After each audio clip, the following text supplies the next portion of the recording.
Hello, this is Morel Benard with Lady Chatterley's Lover.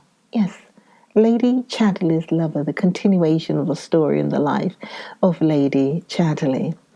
Last words were that he nodded, repeating "Milady Constanza," and putting the card carefully away in his blouse. The Villa Esmeralda was quite a long way out on the edge of the lagoon towards Chioggia. It was not a very old house, and pleasant, with the terraces looking seawards, and below quite a big garden with dark trees walled in from the lagoon. Their host was a heavy, rather coarse Scotchman who had made a good fortune in Italy before the war, and had been knighted for his ultra-patriotism during the war. His wife was a thin, pale, sharp kind of person with no fortune of her own, and the misfortune of having to regulate her husband's rather sordid amorous exploits. He was terribly tiresome with the servants, but having had a slight stroke during the winter, he was now more manageable.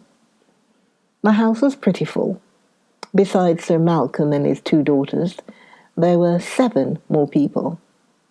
A Scottish couple, again with 2 daughters, a young Italian contessa, a widow, a young Georgian prince, and a youngish English clergyman who had pneumonia and was being chaplain to Sir Alexander for his health's sake. The prince was penniless, good-looking, would make an excellent chauffeur with the necessary impudence and basta. The Contessa was a quiet little puss with a game on somewhere. The clergyman was a raw, simple fellow from a Bucks vicarage. Luckily, he had left his wife and 2 children at home. The Guthrie's, the family of 4, were good, solid Edinburgh middle class, enjoying everything in a solid fashion and daring everything while risking nothing. Connie and Hilda ruled out the prince at once. The Guthries were more or less their own sort, substantial, hut-boring, and the girls wanted husbands. The chaplain was not a bad fellow, but too differential. Sir Alexander, after his slight stroke, had a terrible heaviness, his joviality, but he was still thrilled at the presence of so many handsome young women. Lady Cooper was a quiet, catty person who had a thin time of it, poor thing, and who watched every other woman with a cold watchfulness that had become her second nature, and who said cold, nasty little things which showed what an utterly low opinion she had of all human nature. She was also quite venomously overbearing with the servants. Connie found, but in a quiet way, and she skillfully behaved so that Sir Alexander should think that he was lord and monarch of the whole kabosh, with his stout, would-be, genial paunch and his utterly boring jokes, his humorousity, as Hilda called it. Sir Malcolm was painting, yet he still would do a Venetian lagoon-scape now and then, in contrast to his Scottish landscapes. So in the morning he was rowed off with a huge canvas to his sight. A little later, Lady Cooper would be rowed off into the heart of the city with sketching block and colours. She was an inveterate watercolour painter, and the house was full of rose-coloured palaces, dark canals, swaying bridges, medieval facades, and so on. A little later, the Guthrie's, the Prince, the Countess, Sir Alexander, and sometimes Mr. Lind, the chaplain, would go off to the Lido, where they would bathe, coming home to a late lunch at 1:30. The house party, as a house party, was distinctively boring, but this did not trouble the sisters. They were out all the time, Their father took them to the exhibition, miles and miles of wary paintings. He took them to all the cronies of his in the Villa Esmeralda. He sat with them on warm evenings in the piazza, having got a table at Florian's. He took them to the theatre, to the Goldonian plays. There were illuminated water pits. There were dances. This was a holiday place of all holiday places. The Lido, with its acres of sun-pinked or pyjamaed bodies, was like a strand with an endless heap of seals coming up for mating. Too many people in the piazza, too many limbs and trunks of humanity on the Lido, too many gondolas, too many motor launches, too many streamers, too many pigeons, too many ices, too many cocktails, too many manservants wanting tips, too many languages rattling, too much sun, too much smell of Venice, too many cargoes of strawberries, too many silk shawls, too many huge raw beef slices of watermelons on stalls, too much enjoyment. Altogether, far too much enjoyment. Connie and Hilda went around in their sunny frocks. There were dozens of people they knew. Dozens of people knew them. Michaelese turned up like a bad penny. "Hello, where you staying? Come and have an ice cream or something. Come with me somewhere in my gondola." Even Michaelese almost sunburned, though sun-cooked is more appropriate to the look of a mass of human flesh. It was pleasant in a way. It was almost enjoyment. But anyhow, with all the cocktails, all the lying in warmish water and sunbathing on hot sand in hot sun, jazzing with your stomach up against some fellow in the warm nights, cooling off with ices, it was a complete narcotic.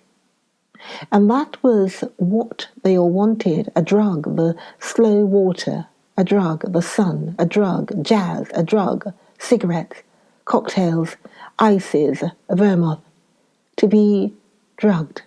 Enjoyment, enjoyment. Hilda half liked being drugged. She liked looking at all the women, speculating about them. The women were absorbingly interested in the women. How does she look? What man has she captured? What fun is she getting out of it? The men were like great dogs in white flannel trousers, waiting to be patted, waiting to wallow, waiting to plaster some woman's stomach against their own in jazz. Hilda liked jazz because she could plaster her stomach against the stomach of some so-called man and let him control her movement from the visceral centre, here and there, across the floor, and then she could break loose and ignore the creature. He had been merely made use of. Poor Connie was rather unhappy. She wouldn't jazz because she simply couldn't plaster her stomach against some creature's stomach. She hated the conglomerate mass of nearly nude flesh on the Lido. There was hardly enough water to wet them all.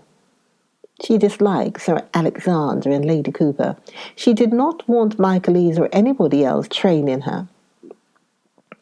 The happiest times were when she got Hilda to go with her away across the lagoon, far across to some lonely shingle bank, where they could bathe quite alone, the gondola remaining on the inner side of the reef. Then Giovanni got another gondola to help him, because it was a long way and he sweated terrifically in the sun. Giovanni was very nice, affectionate as the Italians are, and quite passionless. The Italians are not passionate. Passion has deep reserves. They are easily moved and often affectionate, but they rarely have any abiding passion of any sort. So Giovanni was already devoted to his ladies, as he had been devoted to cargoes of ladies in the past. He was perfectly ready to prostitute himself to them if they wanted hint. He secretly hoped they would want him. They would give him a handsome present, and it would come in very handy, as he was just going to be married. He told them about his marriage, and they were suitably interested. He thought this trip to some lonely bank across the lagoon probably meant business. Business being l'amour, love. So he got a mate to help him, for it was a long way. And after all, they were two ladies. Two mackerels. Good arithmetic. Beautiful ladies too. He was justly proud of them. And though it was the Signora who paid him and gave him orders, he rather hoped it would be the young milady who would select him for l'amour. She would give more money too. The mate he brought was called Daniel. He was not a regular gondola, so he had none of the cashier and prostitute about him. He was a sandola man, a sandola being a big boat that brings in fruit and produce from the islands. Daniel was beautiful, tall and well-shapen, with a light round head of little clothes, pale blonde curls, and a good-looking man's face, a little like a lion, and long-distance blue eyes.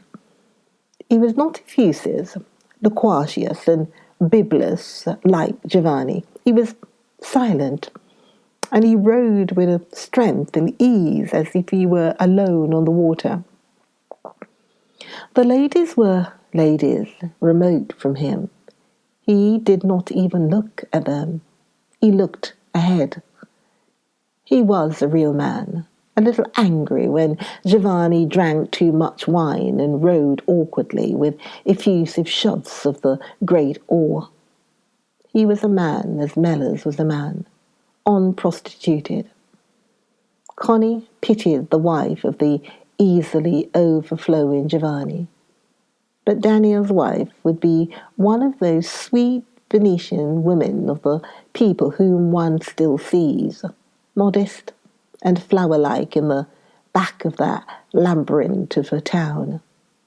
Ah, how sad that man first prostitutes woman, then woman prostitutes man. Giovanni was pining to prostitute himself, dribbling like a dog, wanting to give himself to a woman, and for money. Connie looked at Venice far off, low and rose-coloured upon the water, built of money, blossomed of money and dead with money.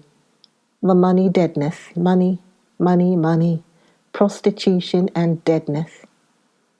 Yet Daniel was still a man, capable of a man's free allegiance. He did not wear the gondola's blouse, only the knitted blue jersey. He was a little wild, uncouth and proud. So he was hireling to the rather doggy Giovanni, who was hireling again to two women. So it is. When Jesus refused the devil's money, he left the devil like a Jewish banker, master of the whole situation. Connie would come home from the blazing light of the lagoon in a kind of stupor, to lined letters from home. Clifford wrote regularly. He wrote very good letters. They might all have been printed in a book.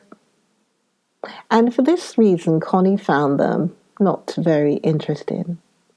She lived in the stupor of the light of the lagoon, the lapping saltiness of the water, the space, the emptiness, the nothingness. But health, complete stupor of health. It was gratifying, and she was lulled away in it, not caring for anything. Besides, she was pregnant. She knew now.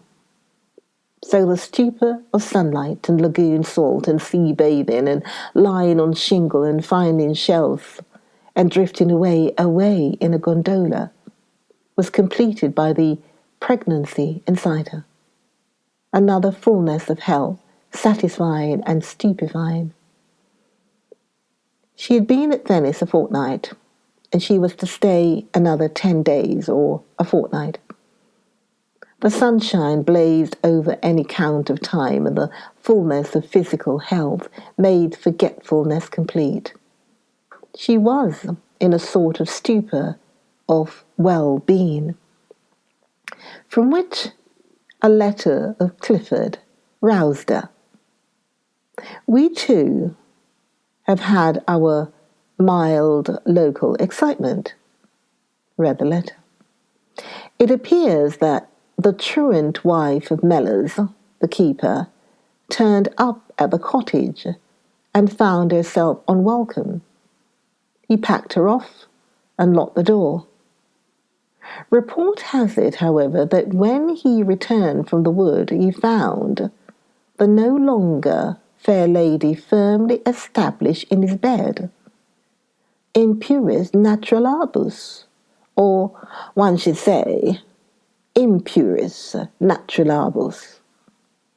She had broken a window and got in that way. Unable to evict the somewhat man-handled Venus from his couch, he beat a retreat and retired, it is said, to his mother's house in Teversham. Meanwhile, the Venus of Stack's Gate is established in the cottage, which she claims as her home, and Apollo apparently is domiciled in Teversham. I repeat this from hearsay, as Mellors has not come to me personally. I have this particular bit of local garbage from our garbage bird, our ibis, our scavenged turkey buzzard, Mrs. Bolton. I would not have repeated it had she not exclaimed, "Her ladyship will go no more to the wood if that woman's going to be about." I like your picture of Sir Malcolm striding into the sea with white hair blowing and pink flesh glowing. I envy you that sun. Here it rains. But I don't envy Sir Malcolm his invertebrate mortal carnality. However, it suits his age. Apparently one grows more carnal and more mortal as one grows older. Only youth has a taste of immortality. This news affected Connie in a state of semi-stupefied being, with vexation amounting to exasperation. Now she had got to be bothered by that beast of a woman. Now she must start and fret. She had no letters from Mellors. They had agreed not to write at all, but now she wanted to hear from him personally. After all, he was the father of the child that was coming. Let him write. But how hateful. Now everything was messed up. How foul those low people were. How nice it was here in the sunshine and the indolence compared to that dismal mess of that English Midlands. After all, a clear sky was almost the most important thing in life. She did not mention the fact of her pregnancy, even to Hilda. She wrote to Mrs. Bolton for exact information. Duncan Forbes, an artist friend of theirs, had arrived at the Villa Esmeralda, coming north from Rome. Now he made a third in the gondola, and he bathed with them across the lagoon and was their escort, a quiet, almost taciturn young man, very advanced in his art. She had a letter from Mrs. Bolton.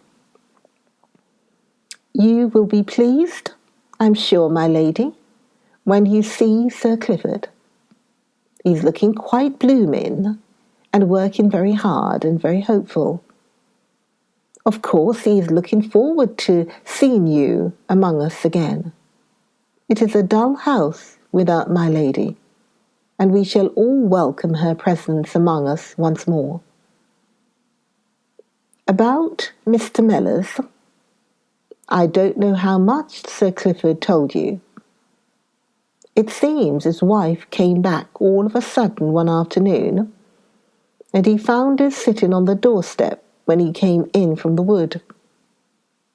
She said she was come back to him and wanted to live with him again, as she was his legal wife, and he wasn't going to divorce her.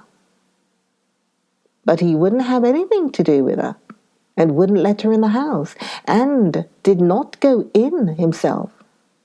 He went back into the wood without ever opening the door. But when he came back after dark, he found the house broken into. So he went upstairs to see what she'd done, and he found her in bed without a rag on her. He offered her money, but she said she was his wife and he must take her back. I don't know what sort of scene they had. His mother told me about it. She's terribly upset. Well, he told her he'd die rather than ever live with her again, so he took his things and went straight to his mother's on Tevershall Hill. He stopped the night and went to the wood next day through the park, never going near the cottage. It seems he never saw his wife that day, but the day after she was at her brother's pan at Beggarly, swearing and carrying on, saying she was his legal wife and that he bears having women at the cottage because she'd found a scent bottle in his drawer and gold-tip cigarette ends on the ash heap, and I don't know what all.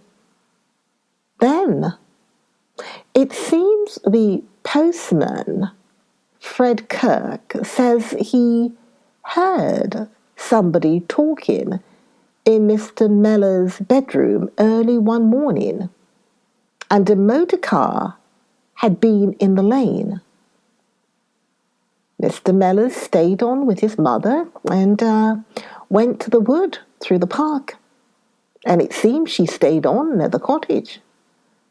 Well, there was no end of talk.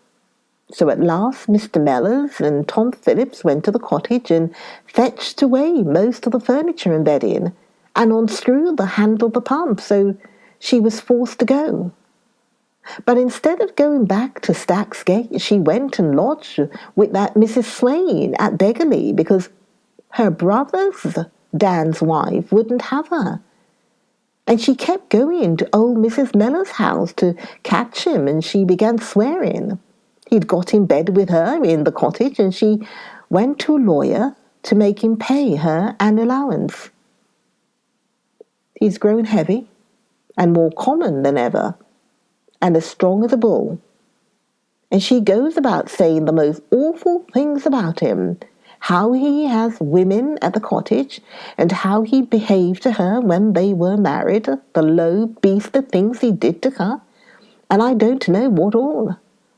I'm sure it's awful, the mischief a woman can do once she starts talking.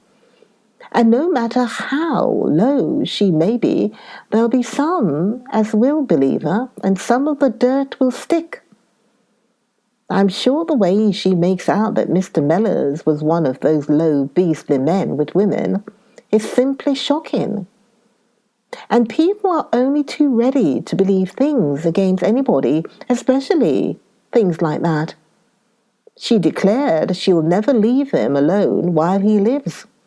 Though what I say is, if he was so beastly to her, why is she so anxious to go back to him? But of course, she's coming near her change of life, so she's years older than he. And these common, violent women always go partly insane once the change of life comes upon them. Oh, is there problems ahead for Mellors and Connie? Listen to the next video. Listen to the next video of Lady Chatterley's Lover. Listen to the next video of Lady Chatterley's Lover. Morel there. See you then.